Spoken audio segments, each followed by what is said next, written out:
Thank you for joining me. Get quirky with me. With a slice of humor, embracing those quirks, we can create a space that you feel safe. And that's what Ree-seek is all about. The intent is that you can come to this page, get things that add value to your life. But most of all, we won't judge here. I'm going to be covering some aha moments in the experience I've had throughout my life. Never knowing these are things I do, and I thought it was normal, and it's not.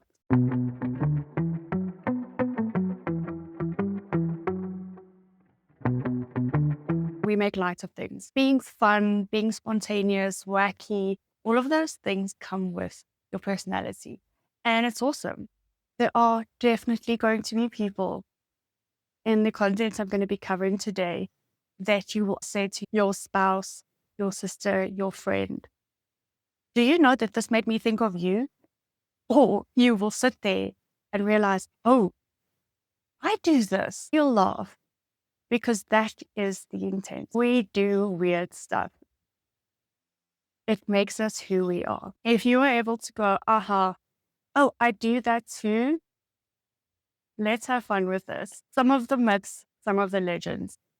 When you think about ADHD, generally there are two things. One is that this person is hyperactive, and the second is they can't pay attention. Although those are parts of it, there's so much more related. I can have something in my hand and still look for it.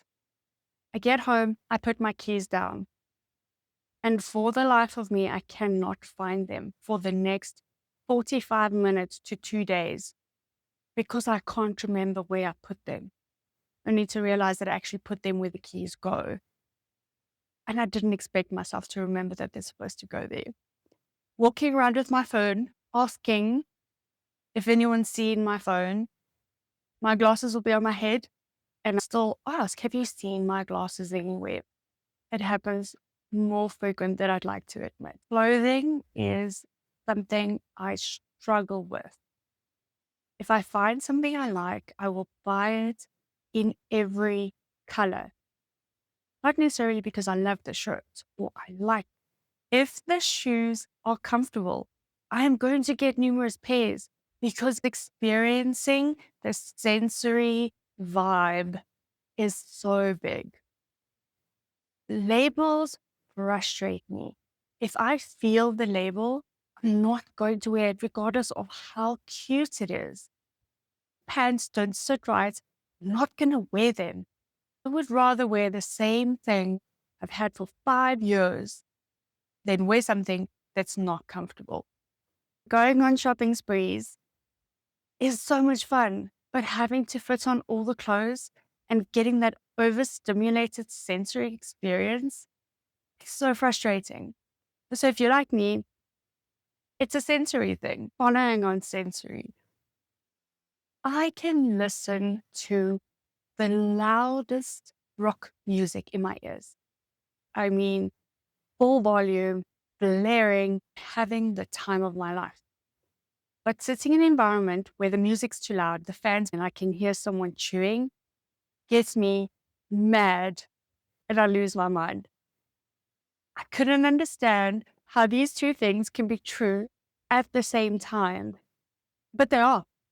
Again, it's a sensory overload. I listen regardless of how loud I listen to it. It's a choice and I can control it. I have been in a restaurant where someone's played the same artist over and over and over, asked them to please change the music. I was the worst kind of customer because my ears could not bear listening to one more song with the pitch she sang at. I cannot explain, regardless of how many times I try. Is the doom pile, the chair of doom in my room. Whether it be downstairs, I find a space. If I do not know where to put it, or if I'm busy in the middle of something, I'm going to place these items there, in that pile, that corner, that space. Go up to my room. and you find the chair of doom. This is generally where the items go that they're too clean to wash, but too dirty to put back in the cupboard. Or I'm going to hang that up later. This pile consists of anything you can think of: clothing, technology, the parcel that was delivered last week. And every time you look at the pile, it's impossible to do it right now. However, listening to a podcast, turning around and thinking, maybe I should just hang that up. 15 minutes later, the pile of doom is gone. 3 days later, it's right back. And this is a sequence that happens often. You can have a mess around you and still know where things are. Or you have such a good organization system that you know which corner, at what level, what packaging it's in, you're going to know. The inverse is this obsessive need to organize. To me, it feels like therapy. Most people that know me understand that redoing my cupboard, packing out, repacking my shoes, hanging everything is color coding them. And to me, it's become therapy and such a great way to deal with chaos everywhere else in the world. Because this I can control. It gives me my creative advantage to pack things in the way that I want to pack them. Find cool ways to fold them up. The quirk of ADHD I appreciate. The accomplishment, the joy is phenomenal. Then there's this cleaning vibe that I go on. Spend an entire day on the shower, scrubbing it, putting any kind of bleach or ammonia between every crevice of every tile, steaming it, scrubbing it. Look, I can spend the entire day. I love to move a room around. Again, it is a stimulation thing that gives me happiness. We call this dopamine. We chase dopamine, and achieving those tasks, having that change makes you really feel happy. Fortunately, there are some things I cannot move in my house. I try to limit it just to my space. Don't have like-minded minds in my home, and I try and keep it to a minimal where it affects me directly. Clearly, I like to talk, speaking about things when I get into a subject I like. It is so fun to find someone that enjoys the same things you do. The excitement, the hype, that energy transfer is addictive. When I can talk to someone or learn, get their experience, understand what they've done, there is so much happiness in that transaction. However, there are moments in bigger groups where my social cues are completely off. I can't wait to speak and say something. So there's this impulse control of when I should be saying the thing I want to say, or getting so carried away that while someone's halfway done with their sentence, I'm already injecting something because of the excitement that's bursting at this end. Other times, you're stuck in a conversation with people, you've got so much to say, you just can't read the room with people around you and know when it's your turn. You can't regulate that. One moment, I'm just blurting it out, talking at random. When I say I can't control it sometimes, I mean it. That filter, but 9 out of 10 times by the time it comes out of my mouth, I'm equally surprised as you are. Although I thought it, some things you should leave on the inside and not say out loud. But again, I will be very happy for 2 days, not saying a word, not seeing people. When I say people, I mean any people. It's this or that, and somehow it still falls part of who the personality is on the inside. It's like an oxymoron. You can be two things at the same time, experiencing it at different times, and explaining to someone what an extrovert you are and how you enjoy people. Look, we bring a vibe and energy. It's obvious whenever a person with ADHD is down. You can see it in their faces. You can actually feel it. Equally, when they're hyped and excited, they bring the energy. Following on the energy, our superpower when it comes to reading energy in a room. If you've ever walked into a room and you feel happiness, you feel that buzz, you soak it up, energy transfers and you reciprocate. At the same time, you can walk into a room and feel the bad energy. I always call it the bad juju, the bad vibe. I get it so often. You just feel there's this gut instinct. Regardless of how someone is speaking to you, trust your guts. That ability you have to feel things, you will know. Generally, it's going to show up as an insecurity, or it's going to show up as, I'm going to just leave because this is not for me. Just trust your gut. 9 out of 10 times you'll find that that energy you're experiencing is definitely your body telling you, wait, something is going on here. If you leave rooms and the energy you experience drained you, listen to your body. It's a clear indication that something is not right.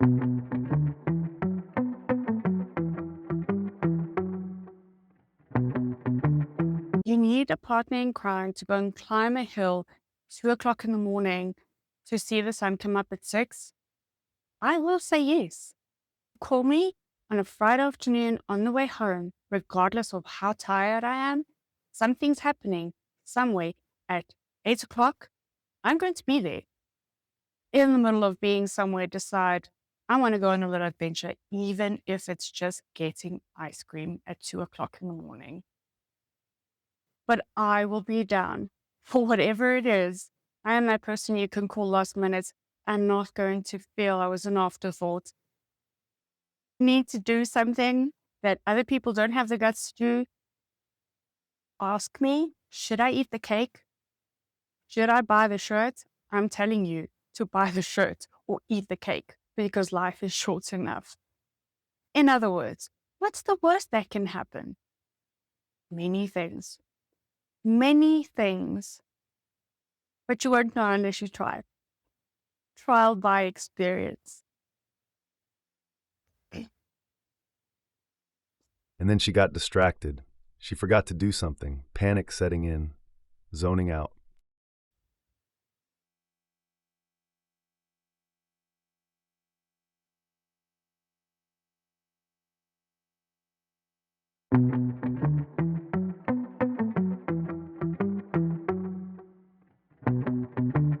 My favorite topic is the zone. One is completely zoning out. Regardless of how hard you want to concentrate, I can look you right in the eye and I'm really interested in what you're saying. I'm taking in the words, but for some reason, my brain is not registering because I heard a song playing in the background that I haven't heard for years. And it used to be my jam. I'm trying to remember the last time I heard the song. Where was it? What was the artist called again? I should really add this to my playlist. Now, I missed half of the conversation, but I will be nodding and smiling. And it's not because I don't care. I apologize. I can't help the fact that I'm distracted sometimes. And then you get in the zone, which medically is called hyperfocus. This euphoric state, focused solely on the one thing I'm busy with. Nothing else matters. Not time. I'm not hungry. I won't drink something the entire day. I won't care about it. And by the time I realize I've spent 4 hours on this thing, it's too late because now I am hungry and deciding what to eat is too much effort. I'd rather go to bed. Please don't interrupt because I feel rage, absolute rage. When I'm in there, I'm focused. It's flowing. It feels like magic. And you stand in front of me and you have to ask me a question. Ask yourself, really ask yourself, do I have to find this out? Asking me what I want to eat is not necessary. Please, put in the food. I will eat it. But don't ask me what I want, because the rage I'll experience for being interrupted when I'm in that zone, it's ridiculous. But it's your brain, the way it functions and the way it makes you get things done that you are interested in.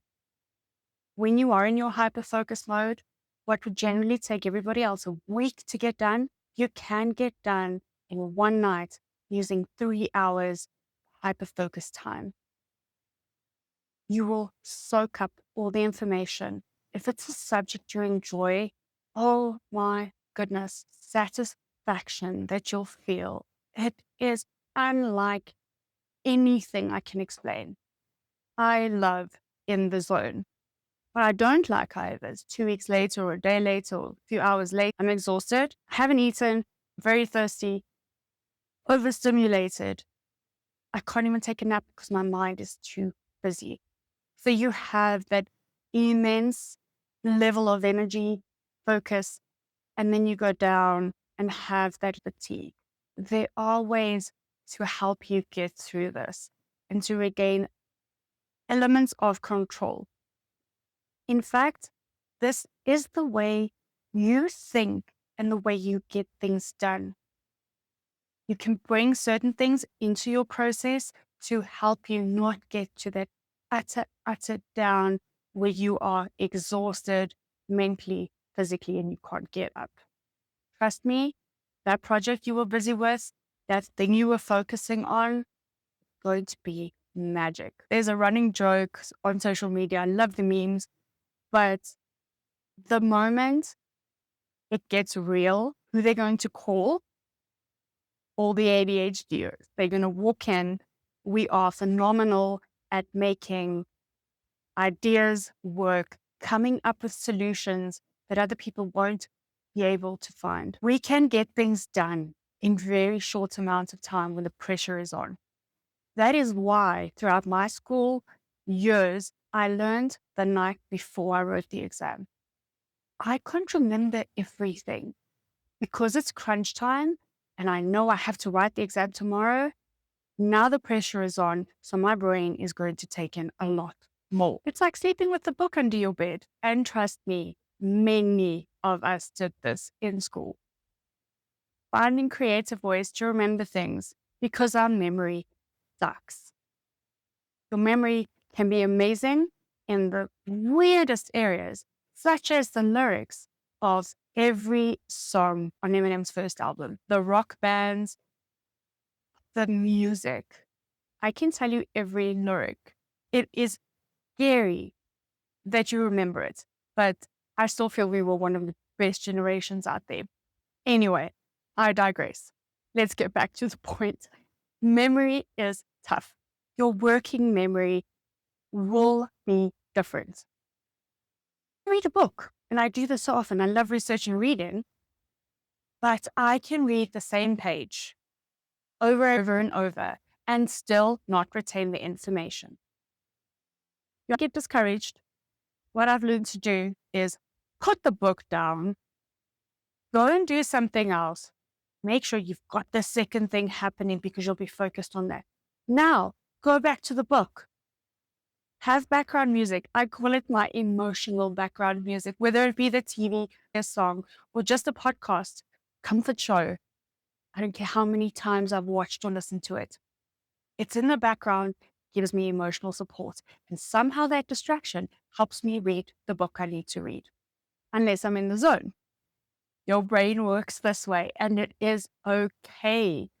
It can't function unless you embrace it and learn when you just put the thing down and go and do something else. Because no matter how hard you try, getting your motivation there to read the book and take it in, it's not going to happen unless you teach your brain in another way that we now have to focus on this. You cannot create enough dopamine for you to be motivated to get that task done. And it's a clear thing that people with ADHD struggle with. The good news is some days you can find those small little activities to do so that you can get to the big thing, but don't sit for hours trying to focus on something because your brain's not going to allow you to get into it unless you add some added pressure, which can lead to burnout. So give yourself some grace. And please don't get down on yourself. I used to feel like such a failure because I just couldn't focus. Turns out I was completely unmotivated. I didn't understand it then. Now I get it. I have too much to do to spend time on something I know my brain's not going to do right now. So I will go and do something else and come back to this and then get it done. Whether it be a day or an hour or maybe a week later. But it's going to get done before I need to get it done. Those deadlines help me with motivation.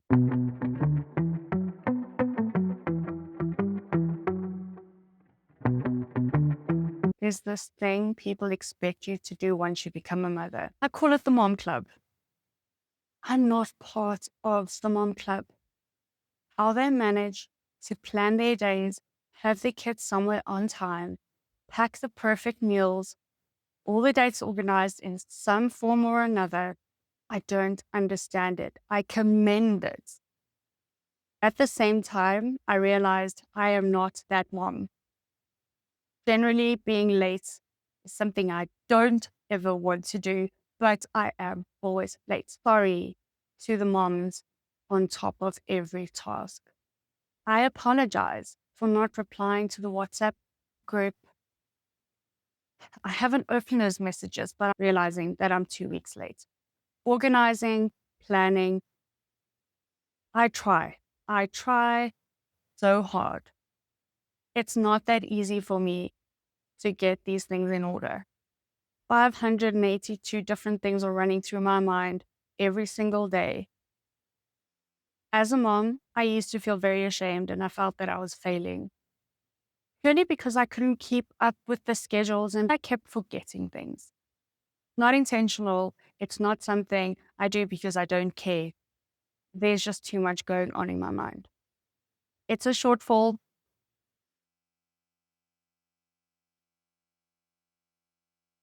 It's also a blessing because you are the mom on the day they need to dress up in something funny that your child is going to have an epic outfit where you can get to school in those last minute crisis moments and come up with a great solution. That's where you're good. There's no shame in not being able to meet the expectations of some of the mothers who are super moms. You can accept that you are a super mom in other ways. It doesn't have to look like everybody else. Those instances where you talk to yourself out loud in random places. I can have a full-on conversation with myself walking through a mall and actually responding. I don't know why I do it. When you see someone walking in a mall talking to themselves, they are not crazy. They are just talking it over. And sometimes it leaks out. I could be deep in thought, talking something over in my mind, and then just saying a random word out loud. Let's call it earphones. To get to the point why you said earphones out loud, to explain, because you started off with the form you needed to fill in. Your brain has traveled through 50 dimensions that somehow made you think of the earphones. Try and explain that to someone that is neurotypical. It is frustrating. I still can't get it done. I struggle with this daily. Walking in a straight line. Don't walk next to me. You are going to get bumped into. I can walk down passage in a mall. Probably going to be doing this. Or I'm going to be walking slower or get super frustrated because the person in front of me is not walking fast enough. Now I need to pass them. Spend 2 hours in a shopping center looking at clothes and not buying a single item. But just the fact that I think I'm doing shopping is phenomenal. Now you can experience how I started out telling you about the word I say out loud and where I am right now with shopping. I didn't do it on purpose. Let me put it out there because that's how quickly things change in your mind. Yeah, I can laugh about a lot of this stuff. And trying to explain to someone how your mind works is tough. Because if you are a neurotypical, this makes no sense. Weirdest quirk that I have. I didn't realize it's something I did. Now I'm completely aware of it. And I call it the foodie right now. I can find something I want to eat and be absolutely obsessed with this food.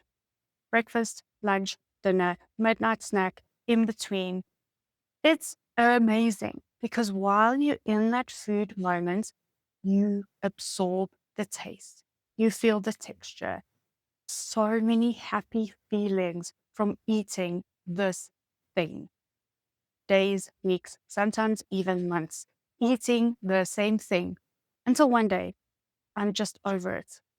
Now, trying to find something else to eat is so hard. I would rather not eat than eat something for the sake of eating. Moving on to the next one. Generally, it can happen immediately or it can take a while and you just don't know what you want to eat. If I go to restaurants, I read through the menu and I cannot figure out how the taste combinations will make me feel. I would probably eat the salad, and it's not for being pretentious or watching my weight. It's just because that's the only thing I know is going to never fail me. I don't eat lettuce. Somehow lettuce has a very funny taste. All of a sudden, one day I just thought, oh, I don't like lettuce anymore. I don't want to eat it anymore. Have you seen the face of someone in a restaurant? If you say, can I please have the salad with no lettuce? Next time you go to restaurants, ask for a salad without the lettuce. You get so much more salad. In my mind, when I taste those certain things that I'm reading, it makes me decide what I want to eat. It's hard to figure out food. I can think about the food in my mind and taste it. So if you add weird combinations, chances are I'm probably going to like it. Enjoying rockets with basil pesto, adding some different type of cheese into the mix. Fried chicken, I don't know. But picturing these tastes in my mouth while I eat it, if your menu is not descriptive enough and cannot describe the elements of taste, chances are I'm not going to eat there. It was just a bland, boring menu that didn't inspire me to want the meal. Figuring out that this is why certain restaurants don't have something for me took a long time. It was pointed out by someone. You're very fussy. And I said, no, there's food here that I generally eat, but I don't know how it's going to taste because I don't know if there's onions on this. Do they add lettuce? They don't tell you. There's no description. I don't have enough information to make this decision. As a child, I always ate my mom's food. Because of the texture, because of the smell, we ate everything. She even had me believe raisins are like sweets. My mom was good at that. We ate everything. We had our veggies, we had our meat.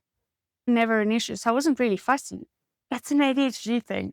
If you know it or not, you are indecisive because you either have too much information or you don't have enough information to make the decision. You don't want to be stuck paying for something or eating something that you don't want. Because I can take one bite of something regardless of how hungry I am. If I don't like the taste, I can eat it.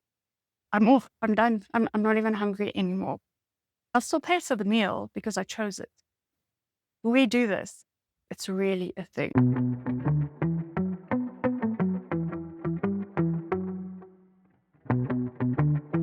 just can't sit still. I need to move. It's either the back or it's in my car. I can't sit still. It's so hard to sit still and not fiddle and not be moving. Trying to keep the hand gestures and the body movements, the facial expressions, it really is tough to try and maintain a certain body position sitting still for that long. So if you see me move throughout, I apologize. Really trying to contain it, trying to keep my body position as still as possible. By the way, it is a quirk that I thought was completely normal. To me, sitting at my desk, taking my shoes off, and crossing my legs on top of the chair is needed. I found some sites that sell chairs for people with ADHD. It has 3 different levels. I'm going to just share this with you. It looks incredible. You can cross your legs, you can sit on your knees and have your feet out by the side.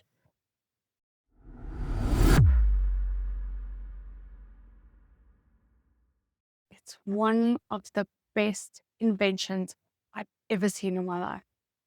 Man, I need that chair. Moving along before I go down the rabbit hole of the ways we incorporate sitting. Oh, goodness. The struggle is real. There's this thing I do. It's not intentional, not something I want to do, but I'm late. My sense of timing is not like everybody else's. I believe I can shower, get dressed, do my makeup, and still be on time for a function that's happening in 15 minutes. Look, it's improved. The solution is I plan to be done 2 hours before I should be done. If I do show up late, it doesn't happen all the time anymore. But if I do, it's not going to be by 2 hours or 3 hours. It's now by 10, 15 minutes, half an hour at the most. It's just me judging time and planning to be somewhere on time is difficult because in my mind, I can do it in 5 minutes. So yes, it can take me all morning to get ready for the function that's happening at 4 o'clock. And for some reason, I'm paralyzed the entire day because I've got that one thing happening at 4 o'clock. So I cannot get other tasks done. And if I do, I'm overwhelmed with distractions. And when I speak about distraction, it's a simple idea. When I'm being distracted by something I enjoy, I can get the things done that I don't enjoy. A hack I found, when I need to fold the washing, I put something on that I care about. Again, whether it be the podcast, music, or something I need to do research on, I can focus on that and get this thing that I don't want to do done without even having to think about it. In the same instance, when I go to bed, I have to have something playing in the background.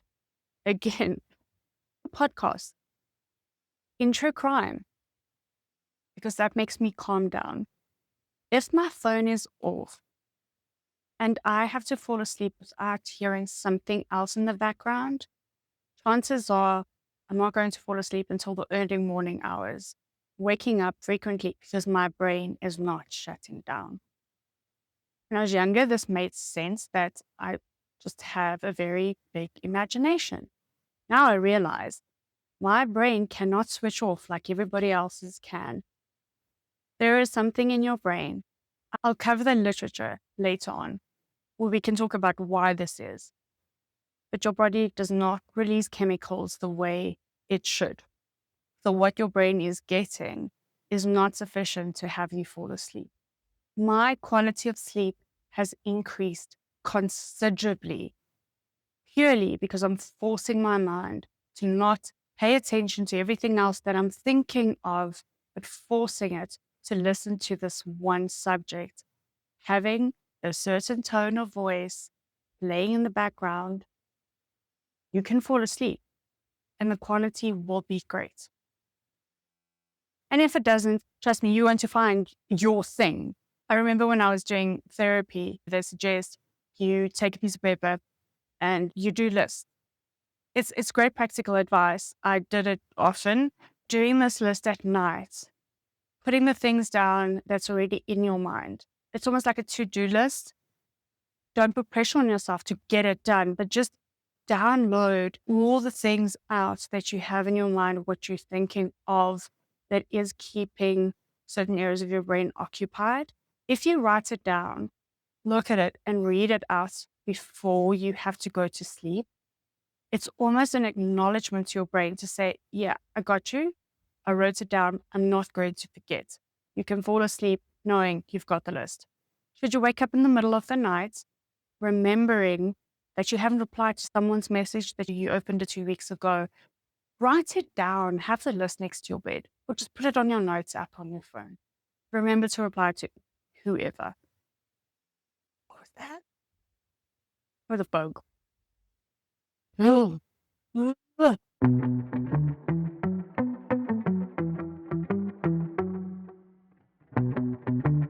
You are misunderstood, and often you misunderstand yourself. We can make light of it, and that's why I wanted to laugh and give you some of these quirks that I've learned to embrace, sometimes manage, and other times get frustrated by. Put the judgment aside, the critics, the harsh words, the stories. Find the people that care, that understand what you go through, and have fun with them. This is where you will find your tribe. I'm hopeful that you are going to get something out of it, even if it's one specific thing that you didn't understand before. Sometimes you can't afford the therapy. This is a judgment-free zone. You have to feel safe somewhere. As Ree-seek grows, we have big aspirations to reach out to more communities, to create better awareness. Specifically in our schools today, people are easily diagnosed, young girls are overlooked. People in their 30s, 40s, 50s, and beyond might not even know that they've had ADHD all this time. If you can't accept yourself, you will end up getting hurt every single time. It's not worth it. The first step is to step out of the judgment, regardless if it hurts, regardless of how broken down in your emotional well-being. It will continue to happen.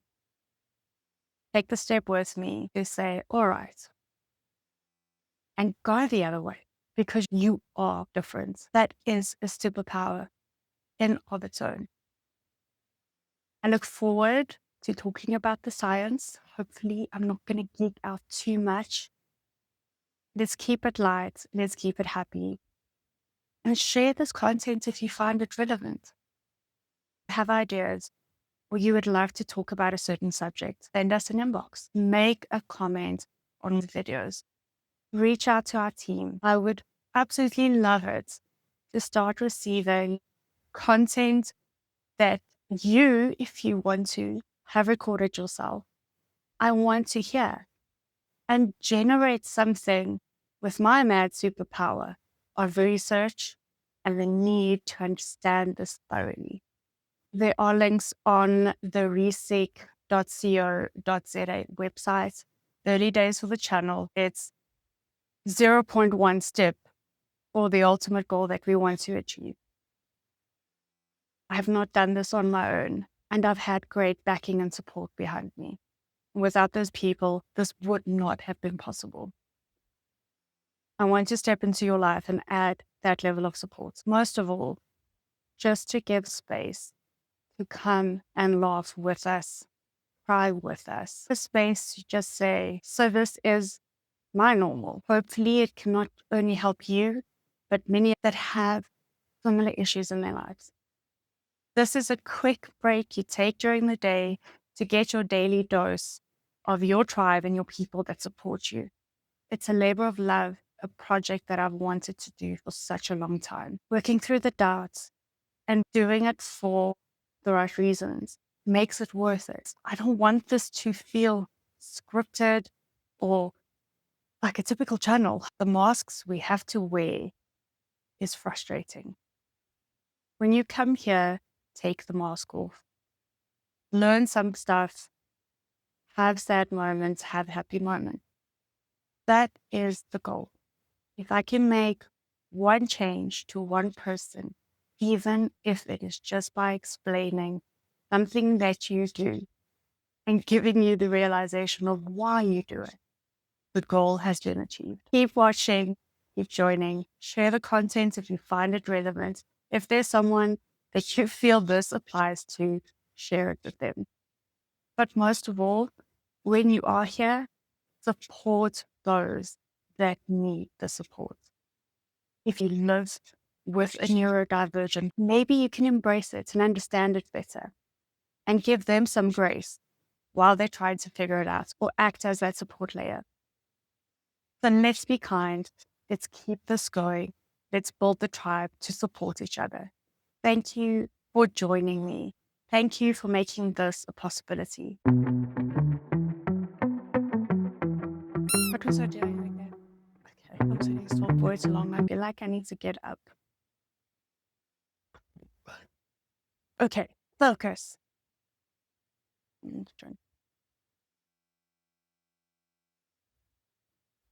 Okay.